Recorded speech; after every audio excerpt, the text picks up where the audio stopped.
जिस समय मुझे जानकारी मिली थी कि इस तरह का सरकार का आचरण है, उसी समय मैंने कहा था कि सुप्रीम कोर्ट स्वयं इस बात को संज्ञान में ले और ऐसे कार्रवाई को रोके।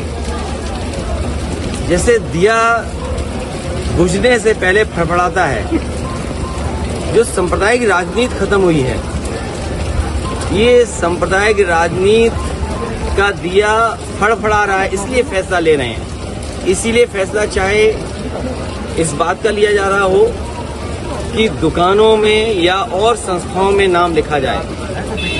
मुझे उम्मीद है कि सुप्रीम कोर्ट जब इस बात पर चर्चा करेगा और संज्ञान में जब लिया है तो ऐसे कई कदम सरकार उठाएगी, क्योंकि जब सांप्रदायिक राजनीति खत्म होती है तो इसी तरीके से फड़फड़ाएंगे ये लोग। और उसी तरीके से आपने देखा होगा कितने दिनों लगा हुआ प्रतिबंध, उस पाबंदी को भी हटा दिया है। तो सांप्रदायिक राजनीति खत्म होने जा रही है। इसका दुख भारतीय जनता पार्टी को है।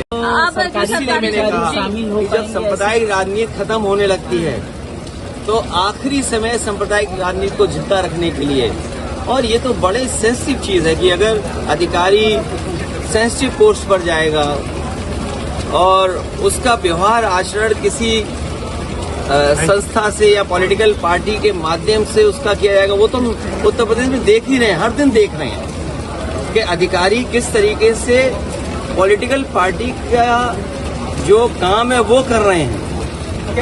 ये निर्णय क्या? अखिलेश जी, आपने ये कहा कि नीट मैंने आपसे कहा कि सांप्रदायिक राजनीति फड़फड़ा रही है आखिरी वक्त दिया का।